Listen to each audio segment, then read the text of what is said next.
दर्शकों, जगत गुरु संत रामपाल जी महाराज के अद्भुत अलौकिक सत्संग प्रवचनों ने हिंदुस्तान में ही नहीं बल्कि विश्व में एक आध्यात्मिक ज्ञान की क्रांति ला दी है। लाखों श्रद्धालुओं ने हमें इन सत्संगों के प्रसारण के लिए बधाई पत्र भेजे हैं। इसके साथ साथ कुछ श्रद्धालुओं ने कुछ शंकाएं भी हमारे को भेजी हैं। हमने उन सब श्रद्धालुओं की शंकाओं के निवारण के लिए संत रामपाल जी महाराज से भेंट की तथा महाराज जी से उन सभी शंकाओं का निवारण जाना, जिसकी जिज्ञासा हमारे दर्शकों में बनी हुई है। तो आइए अब जानते हैं परम पूज्य जगत गुरु तत्वदर्शी संत रामपाल जी महाराज से आपकी हर शंका का समाधान। महाराज जी, श्रीमद् भागवत गीता का ज्ञान किसने बोला? श्रीमद् भगवत गीता का ज्ञान श्री कृष्ण नहीं बोल रहा, श्री कृष्ण के अंदर प्रवेश करके ये ब्रह्म बोल रहा है, सरपुरुष बोल रहा है, ये काल बोल रहा है। महाराज जी, इसका प्रमाण कहाँ है? अब आपको दिखाते हैं कि जब महाभारत का युद्ध समाप्त हो चुका और युधिष्ठिर जी को राजगद्दी प्राप्त होगी, तो श्री कृष्ण ने कहा पांडवों से कि अब मैं द्वारका जाना चाहता हूं। तब अर्जुन ने कहा कि भगवान, आप जी ने जो युद्ध के समय मुझे ज्ञान सुनाया था, श्रीमद् भगवत गीता जिसको कहते हैं, वो बुद्धि के दोष से मैं भूल गया। उसी ज्ञान को प्रभु एज इट इज सुनाना, फिर से सुनाना, हमें एक सत्संग करके जाना, ताकि हम आपके द्वारा दिए गए वचनों के आधार से हम अपना आगे राज्य भी करें और जीवन भी सफल करें। तो उसके विषय में आपको दिखाते हैं। ये है संक्षिप्त महाभारत द्वितीय खंड, गीता प्रेस गोरखपुर से प्रकाशित है। ये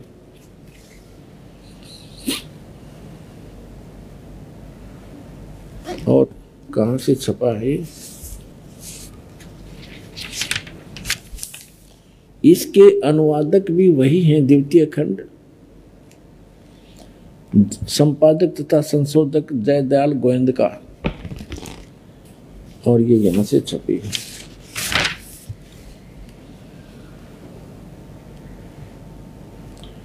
अब हम इसके आपको 667 पृष्ठ पर ले चलते हैं।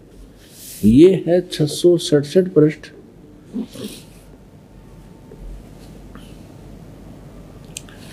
और यहां से हम शुरू करते हैं। अश्वमेधिक पर्व।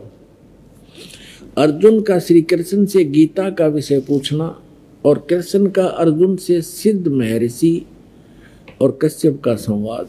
यहां देखिएगा। जन्मे जय ने पूछा, ब्राह्मण, शत्रुओं का नाश हो जाने के बाद जब महात्मा श्री कृष्ण और अर्जुन सभा में बैठकर वार्तालाप कर रहे थे, उस समय उनमें क्या क्या बातचीत हुई? तो वैशंपायन जी ने कहा, राजन, श्री कृष्ण सहित अर्जुन ने जब अपने राज्य पर पूरा अधिकार प्राप्त कर लिया तो वे दिव्य सभा भवन में आनंद के साथ रहने लगे।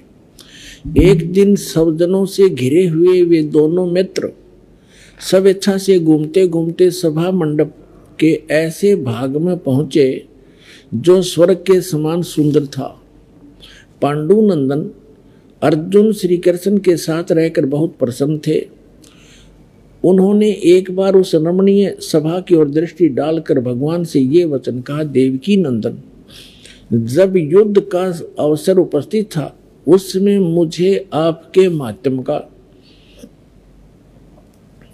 ज्ञान और ईश्वरीय स्वरूप का दर्शन हुआ था, किंतु केशव, आपने स्नेहवश पहले मुझे जो ज्ञान का उपदेश किया था वह सब इस समय बुद्धि के दोष से भूल गया है।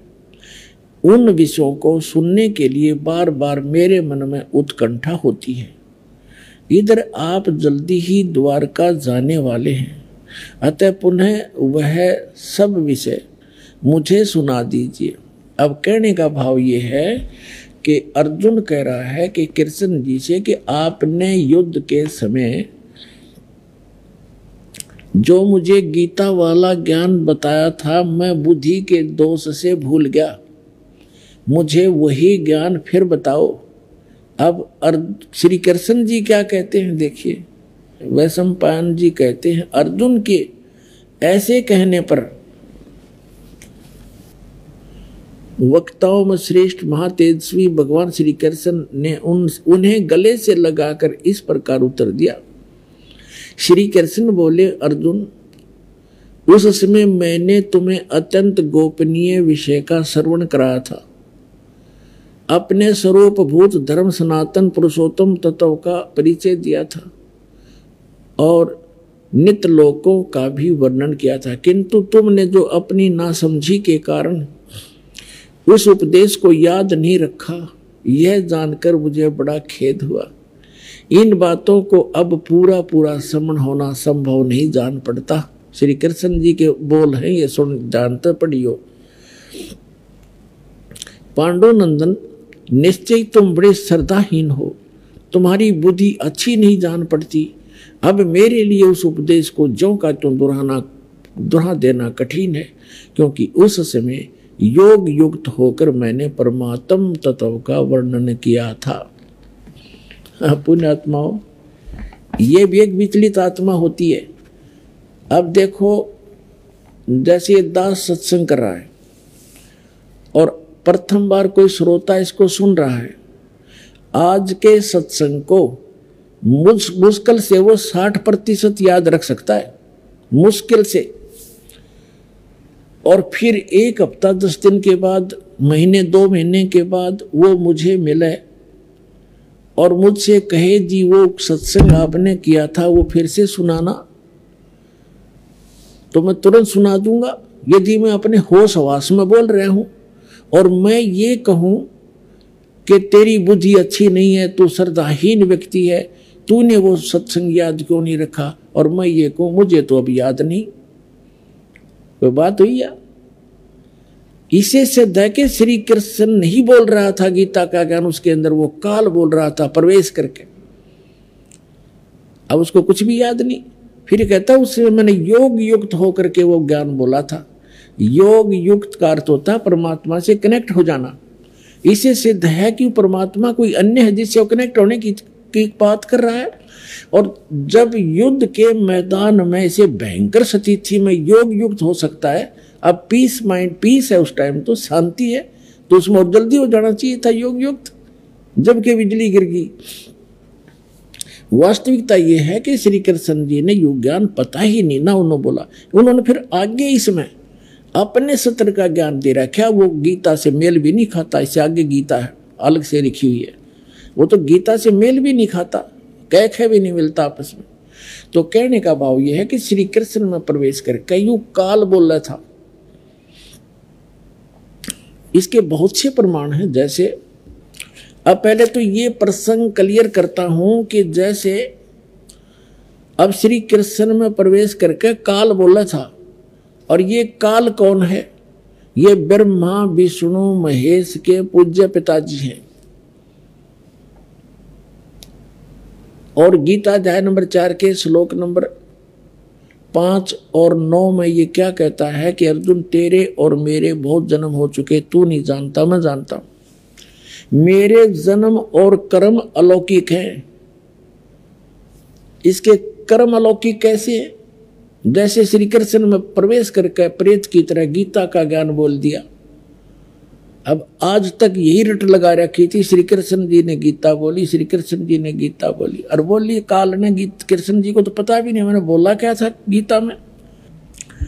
श्रीमद् भगवत गीता अध्याय नंबर 7 के श्लोक नंबर 24 और 25 में ये स्पष्ट करता है गीता ज्ञानदाता कि अर्जुन, ये बुद्धिहीन मनुष्य जो सामने खड़े हैं आज, ये सोच रहे होंगे कि मैं श्री कृष्ण हूं। ये मुझ अव्यक्त को व्यक्तिम आपनम मनन्ते अबुझा, मुझ अव्यक्त को, व्यक्त माने गुप्त रहता हूं, मैं अपनी योग माया से छुपा रहता हूं, कभी किसी के सामने नहीं आता। और श्री कृष्ण जी तो सामने खड़े थे। श्री कृष्ण होते ये वचन कहते तो वो तो सामने खड़े थे, वो छुपे का। तो ये कहता मैंने प्रतिज्ञा, मेरी अटल प्रतिज्ञा है तो ये घटिया, पर ये मेरी अटल प्रतिज्ञा, अविनाशी प्रतिज्ञा है, मैं कभी किसी के सामने नहीं आता। तो ये क्या करते रहे, जैसे आपने आपको बहुत बार दिखाया है श्री शिव पुराण के अंदर, शिव महापुराण के अंदर, वो रुद्र संहिता के अंदर आता है, एक बार ब्रह्मा और विष्णु का इस बात पर युद्ध हो गया। ब्रह्मा जी कहते हैं मैं सारी सृष्टि का रचनहार हूं और आपकी भी उत्पत्ति मेरे से हुई है, विष्णु जी को कहते हैं। और विष्णु जी कहते हैं कि आप मेरी नाभि कमल से उत्पन्न हुए हो, मैं सबका, सारी सृष्टि का रचने वाला मैं हूं, सबका पिता हूं, तू मेरा पुत्र है। ब्रह्मा जी कहते विष्णु जी के तू मेरा पुत्र है। अब इनको ये भ्रम कैसे हुआ? इनको ये भ्रम ऐसे होता है जैसे ऋषि लोगों ने समाधिस्थ होने की चेष्टाएं की और इसने प्रतिज्ञा कर रखी है मैं कभी अपने ओरिजिनल रूप में दिखाई नहीं दूंगा, किसी को दर्शन नहीं दूं।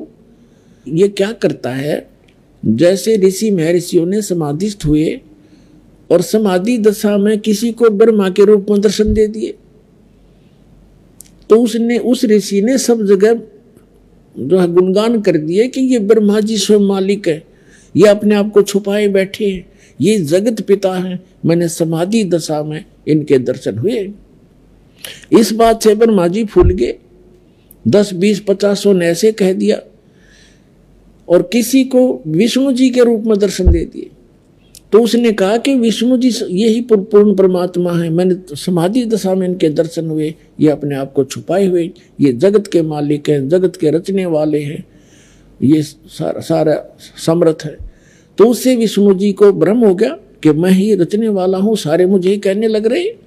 किसी को शंकर भगवान के रूप में दर्शन दे दिए समाधि दशा में, अंदर अंतःकरण में। तो उसने बता दिया कि शंकर भगवान जो ये बैठे तमोगुण, यही सर्वशक्तिमान है, कालज्ञ, मृत्युंजय, सर्वज्ञ, सर्वो, सारी सृष्टि के रचना। वहां ब्रह्मा और विष्णु जी को भ्रम हो गया, तो उनका युद्ध हो गया। फिर वो बीच में एक स्तंभ खड़ा करा, पिलर खड़ा करा, लिंग, तो उन दोनों का युद्ध समाप्त किया। तब ये काल आ गया अपने पुत्र शिव का रूप धारण करके।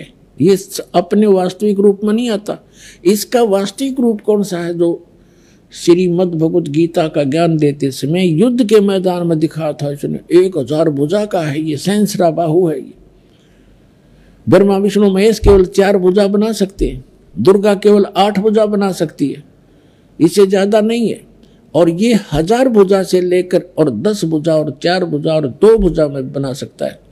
तो ये ऐसे अपना वास्तविक रूप इसका वो 1000 भुजा, वो काल रूप है, वो इसका वास्तविक रूप है। तो उस वास्तविक रूप में ये कभी किसी को दर्शन नहीं देता, इसने प्रतिज्ञा कर रखी है। तो इसी का एक प्रमाण दिखाते हैं श्री विष्णु पुराण के अंदर कि एक बार राक्षसों का और देवताओं का युद्ध हो गया। देवता युद्ध में हार गए और राक्षस विजयी हो गए। देवता वहां से भागकर समुद्र के किनारे जाकर के तपस्या करने लगे। हे भगवान, हे सच्चिदानंद, हे सर्वशक्तिमान, हे शेषया पर विराजमान होने वाले, वो लगे साधना, वो करने लगे स्तुति। तो विष्णु रूप धारण करके यूं काल आ गया और इसने उनसे कहा कि तुम्हारा जो भी अभिष्ट है, जो तुम्हारे मन में जो तुम्हारे दुख है, वो मैंने जान लिया है और मैं ऐसे ऐसे करूंगा। पढ़ के सुनाता हूं आपको, फिर अच्छा समझ में आएगा। ये देखिएगा श्री विष्णु पुराण, गीता प्रेस, गोरखपुर से प्रकाशित।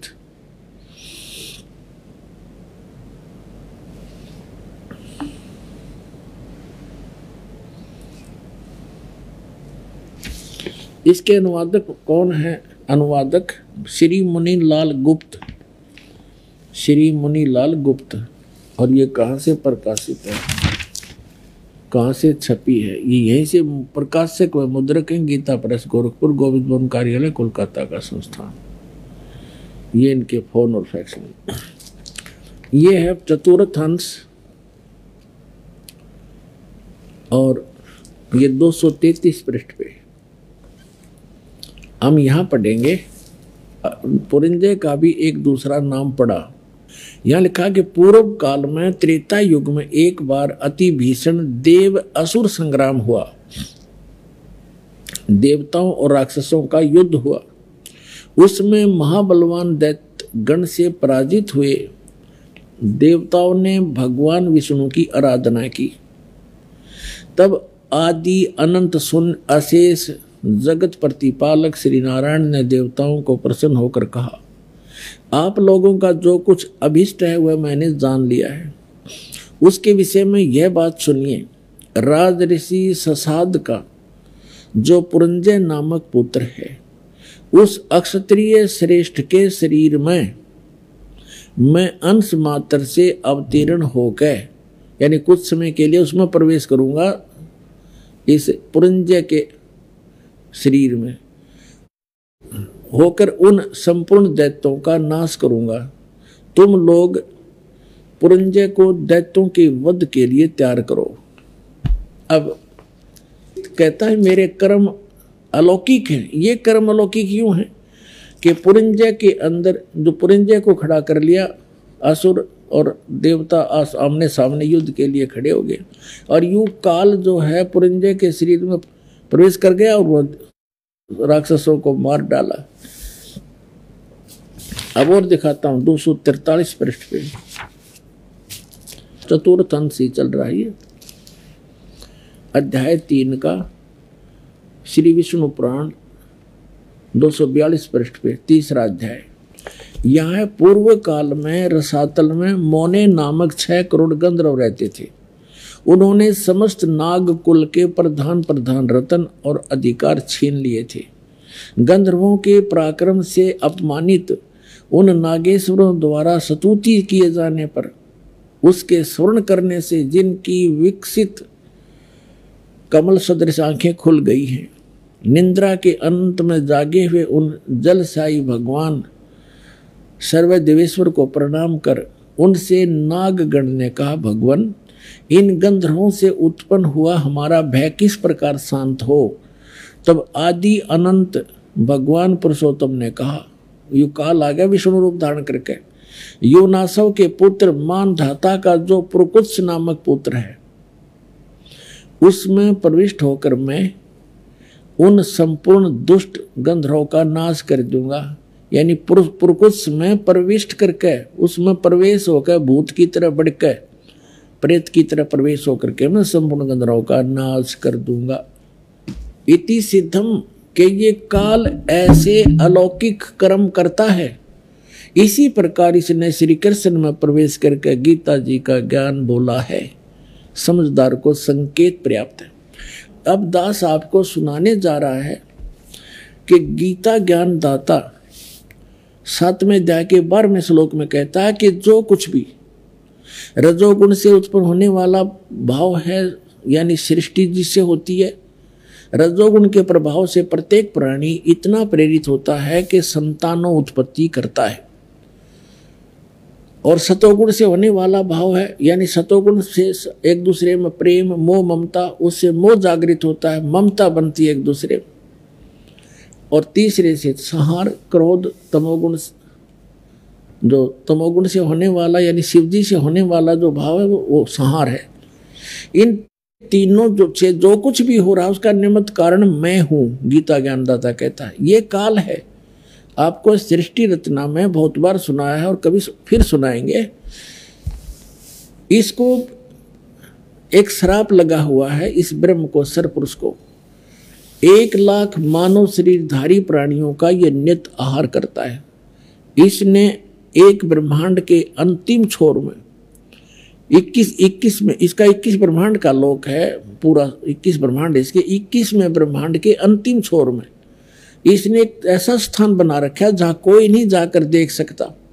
एक तपस्या है, उसके ऊपर 1 लाख मानव शरीरधारी प्राणी डेली वहां भुने जाते हैं।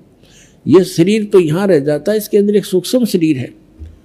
उसके अंदर तो सारे जीवन में हम खाते हैं पीते हैं, जो भी व्यसन करते हैं, उसका सूक्ष्म अंश लिप्त हो जाता है। और वहाँ इतनी गर्म है वो तपस्या, उसके ऊपर डालकर उसके अंदर से गंध निकाला जाता। जीव मरता नहीं, वहाँ मरता नहीं जीव, तो उसको ये खाता है। तो ये कहना चाह रहा है कि इनसे जो कुछ भी हो रहा है उसका निमित्त कारण मैं ही हूं, इनमें मैं नहीं और ये मुझ में नहीं, क्योंकि ये इनसे भिन्न रहता है। अब यहाँ प्रसंग चला है तो इसमें सिद्ध करते हैं कि रजगुण ब्रह्मा है, सतगुण विष्णु है, तमगुण शिव जी, तब ये आगे प्रसंग चलेगा। अब देखिएगा शिव पुराण से सिद्ध करते हैं, ये देखिएगा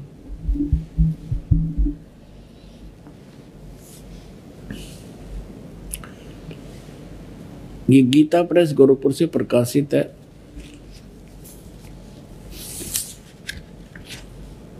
संपादक हैं इसके, ये देखिएगा, संपादक है हनुमान प्रसाद पोदार, और ये कहाँ से, ये यहाँ से प्रकाशित है।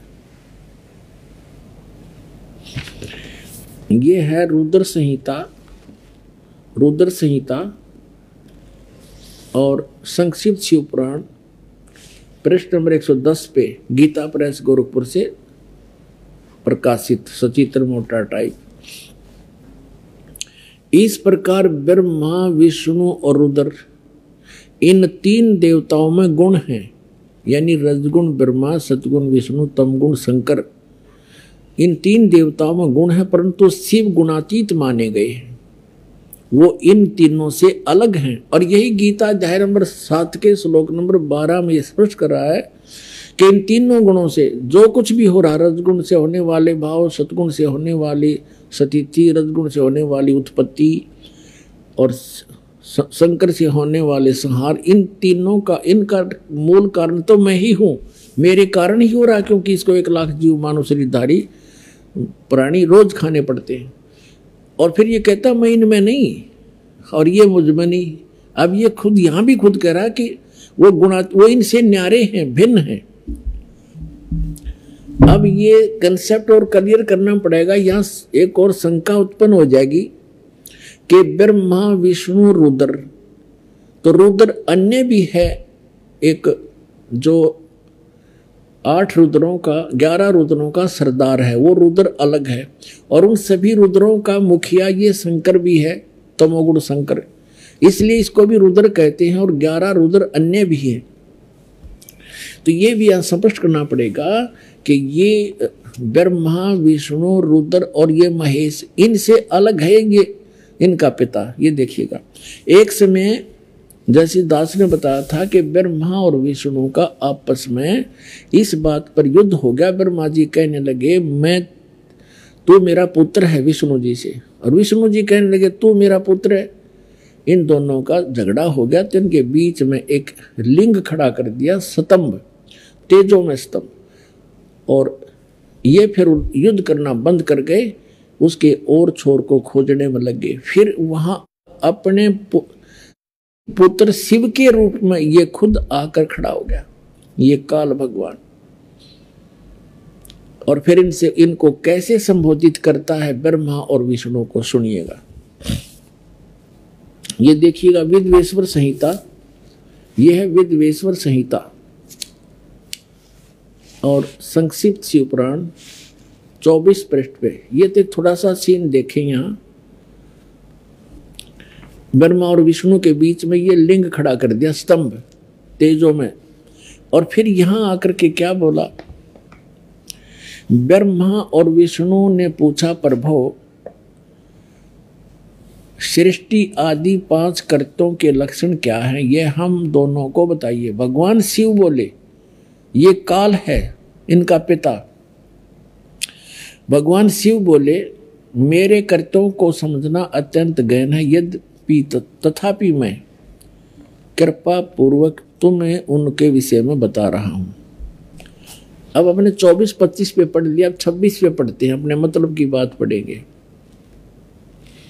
यहां आगे अब नीचे, पुत्रो, ब्रह्मा और विष्णु को ये काल बोल रहा है, पुत्रो तुम दोनों ने तपस्या करके प्रसन्न हुए मुझ परमेश्वर से सृष्टि और सतिथि नामक 2 कृत, यानी जो 2 विभाग, ये 2 जॉब प्राप्त किए हैं, और ये दोनों तुम्हें बहुत प्रिय है। इसी प्रकार मेरी विभूति स्वरूप रुद्र और महेश्वर ने, मैं नहीं है, ने 2 अत्यंत उत्तम कृत्य संहार और तिरोभाव प्राप्त किए। अब देखो ये ब्रह्मा विष्णु तो ये हो गए दोनों पुत्र, और रुद्र और महेश्वर ये इन दोनों से न्यारे यानी 4 हो गए, और बोलने वाला वो इनका पिता इनसे अलग है। अब यहाँ फिर और देखते हैं, स्पष्ट हो जाता है। यहाँ देखो, मैंने पूर्व काल में अपने स्वरूप भूत मंत्र का उपदेश किया है, जो ओंकार के रूप में प्रसिद्ध है और वह महामंगलकारी मंत्र है। सबसे पहले मेरे मुख से ओंकार ओम प्रकट हुआ, जो मेरे स्वरूप का बोध कराने वाला है। ओंकार वाचक है, मैं वाच्य हूँ, यह मंत्र मेरा स्वरूप ही है। प्रतिदिन ओंकार का निरंतर स्मरण करने से मेरा ही सदा स्मरण होता है। मेरे उत्तरवर्ती मुख से आकार का, पश्चिम मुख से उकार का, दक्षिण मुख से मकार का और पूर्ववर्ती मुख से बिंदु तथा मध्यवर्ती मुख से नाद का प्राकट्य हुआ। इस प्रकार 5 अवयव से युक्त ओंकार का विस्तार हुआ है। इन सभी अवयव से एकीभूत होकर यह प्रणव ओम नामक एक अक्षर हो गया। अब यहां हमने देखना है कि ये ओम एक अक्षर जो है ये ब्रह्मा विष्णु महेश के पिताजी का है। और वो कौन है? वो ब्रह्म है, वो काल है। ये ब्रह्म का मंत्र है ओम। गीता अध्याय नंबर 8 के श्लोक नंबर 13 में ये गीता ज्ञानदाता गीता बोल रहा है। इसे ये भी स्पष्ट होता जाएगा। ओम इति एकाक्षरम ब्रह्म व्यवहारण मामनुसमरण। ये देखिएगा, अब हमने शिवपुराण रख दिया, श्रीमद् भगवत गीता उठा लिया। गीता प्रेस ग्रुप से प्रकाशित है। 8वें अध्याय का 8वां अध्याय श्रीमद् भगवत गीता। ये 13वां श्लोक यहां शुरू होता है। ये 13वां श्लोक यहां पर है। इसमें क्या है? ओम इति एकाक्षरम ब्रह्म व्यवहारण माम अनुसमरण ये प्रयाति तजंदेहम सयाति परमाम गतिम। गीता ज्ञानदाता कह रहा है कि माम ब्रह्म, मुझ ब्रह्म का ओम इति एकाक्षरम, यह ओम एक अक्षर है, नथिंग एल्स। व्यवहारण मन उच्चारण करके अनुसमन सुमन करता हुआ ये प्रयति तजंदेहम, जो संसार शरीर छोड़कर जाते समय तक इसका जाप करता है, जाता है, सयाति परमाम गति। इसका सुमन करता हुआ जो शरीर छोड़कर जाता है, सयाति परमाम गति। इस ओम से मिलने वाली, ये ओम यहाँ उदाहरण दिया है। जो पुरुष ओम ओम ओम, ये एक अक्षर हो गया ओम। इति, इस एक अक्षर ब्रह्म को उच्चारण करता हुआ मां मुझ निर्गुण ब्रह्म का चिंतन करता हुआ शरीर को त्याग कर जाता है, वह पुरुष परम गति को प्राप्त होता है। अब इसे ये सिद्ध हो गया कि शिव महापुराण में स्पष्ट हो गया कि ये ब्रह्मा विष्णु महेश रुद्र से जो 5वां है वो इनका पिता है। वो शिव पुराण का वह संदेश दे रहा है और वो कह रहा है कि मेरा ओम मंत्र है। ओम ये 5 अवयवों से एकीभूत होकर एक ओंकार प्रणव रूप में ओंकार एक अक्षर हो गया। और यहाँ 8वें अध्याय के 13वें श्लोक में गीता जी में स्पष्ट कर रहा है, ये गीता ज्ञान दे रहा है कि ओम इति एकाक्षरम, यह ओम एक अक्षर जो है माम ब्रह्म, मुझ ब्रह्म का एक ओम अक्षर है, नथिंग एल्स। और सुमन करता हुआ, इसका उच्चारण करके सुमन करता हुआ यह प्रयाति तजंदेहम, जो शरीर छोड़कर जाता है या अंतिम सांस तक सिमरण करता है, सयाति परमाम गति, वह परम गति को प्राप्त होता है। कौन सी परम गति? जो ओम की जाप से मिलने वाली है। वो क्या? ब्रह्मलोक। अभी आपने देवी भागवत में पढ़ा था कि देवी कह रही है हिमालय राजा को कि गीता प्रेस गोरखपुर से प्रकाशित श्री देवी भागवत सचित्र मोटा टाइप, जिसके 562 और 63 पृष्ठ पर देवी खुद स्पष्ट कर रही है हिमालय राजा को कि और सब बात सब पूजाएं त्याग दो, ब्रह्म का जाप करो, उसका एक ओम मंत्र है, वो ब्रह्मलोक में रहता है, उसको पा जाओगे। तो ओम के जाप से ब्रह्मलोक प्राप्ति है। गीता अध्याय नंबर 8 के श्लोक नंबर 16 में लिखा है कि ब्रह्मलोक पर्यंत सब पुनरावृत्ति में, वहां गए प्राणी भी जन्म मृत्यु में आते। ये देखिएगा, ये वही श्रीमद् भगवत गीता,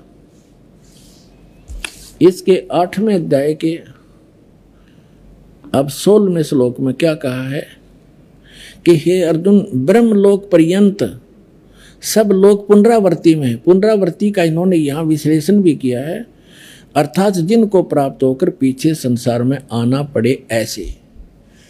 तो इसे सिद्ध हो गया कि इससे भी परम गति नहीं हुई, क्योंकि जन्म मृत्यु है तब तक वो ये जीव सुखी नहीं हो सकता। और गीता अध्याय नंबर 15 के श्लोक नंबर 4 में कहा है कि तत्वदर्शी संत और तत्व ज्ञान की प्राप्ति के उपरांत परमेश्वर के उस परम पद की खोज करनी चाहिए, जहां जाने के बाद साधक फिर लौटकर कभी संसार में नहीं आते। इसे सिद्ध है कि श्री कृष्ण नहीं बोल रहा था गीता का ज्ञान उसके अंदर, वो काल बोल रहा था प्रवेश करके। महाराज जी, क्या श्री ब्रह्मा जी, श्री विष्णु जी तथा श्री शिव जी की जन्म मृत्यु होती है? ब्रह्मा विष्णु महेश की जन्म मृत्यु होती है, ये अविनाशी नहीं है। महाराज जी, इसका प्रमाण कहाँ है? देखिएगा, श्रीमद् देवी भागवत 3रा स्कंद, ये गीता प्रेस गोरखपुर से प्रकाशित है। ये देखिएगा, इसके ये सचित्र मोटा टाइप, केवल हिंदी, संपादक हनुमान प्रसाद पोदार, चिमनलाल गोस्वामी, और ये यहां से प्रकाशित है, मुद्रित और प्रकाशित। ये गीता प्रेस गोरखपुर से है। गीता भवन कार्यालय कोलकाता का संस्थान, गीता प्रेस गोरखपुर। इसके 123 पृष्ठ पर ले चलते हैं आपको, बिल्कुल 2 मिनट में सारी कहानी समझ में आ जाएगी। 123 पृष्ठ पे ये 3रा स्कंद। भगवान विष्णु अपनी माता दुर्गा की महिमा स्तुति करते हुए, उनकी स्तुति करते हुए बोल रहे हैं, तुम शुद्ध स्वरूपा हो, ये सारा संसार तुम से उद्भासित हो रहा है। मैं ब्रह्मा और शंकर, हम सभी तुम्हारी कृपा से विद्यमान हैं। हमारा आविर्भाव माने जन्म, तिरोभाव माने मृत्यु। हमारा तो जन्म और मृत्यु हुआ करता है, केवल तुम ही नित्य हो, जगत जननी हो, प्रकृति और सनातनी देवी हो। ये प्रकृति शब्द याद रखना कि दुर्गा को प्रकृति भी कहते हैं। जिस समय दास आपको श्रीमद् भगवत गीता में यह सिद्ध करेगा कि ब्रह्मा विष्णु महेश की उत्पत्ति दुर्गा से हुई है और वेदों गीता में वर्णित है, उस समय प्रकृति शब्द आपका काम आओगा कि प्रकृति दुर्गा को कहते हैं।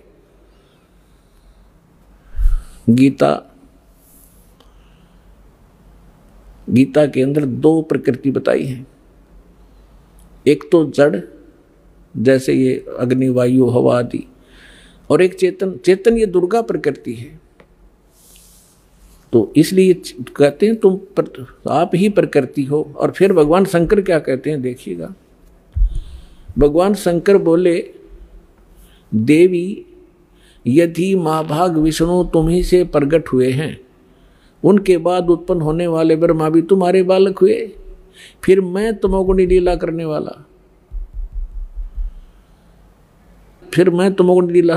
वाला शंकर क्या तुम्हारी संतान नहीं हुआ? अर्थात मुझे भी उत्पन्न करने वाली तुम ही हो शिवे। संपूर्ण संसार की सृष्टि करने में तुम बड़ी चतुर हो। इस संसार की सृष्टि, स्थिति और संहार में तुम्हारे गुण सदा समर्थ हैं। उन्हीं तीनों गुणों से उत्पन्न हम ब्रह्मा विष्णु एवं शंकर नियमानुसार कार्य में तत्पर रहते हैं।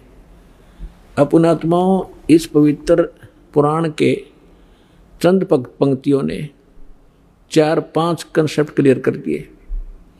नंबर 1, ब्रह्मा विष्णु महेश की जन्म मृत्यु होती है, ये अविनाशी नहीं है। दूसरा ये कर दिया कि दुर्गा प्रकृति को कहते हैं। तीसरा ये हो गया कि प्रकृति दुर्गा इनकी माँ है। और चौथा ये हो गया कि रजगुण ब्रह्मा है, सतगुण विष्णु, तमगुण शिव जी।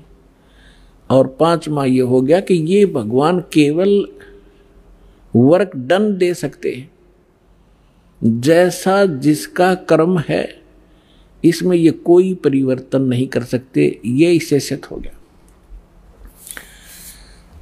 अब ये सिद्ध हो गया कि ब्रह्मा विष्णु महेश नासवान है।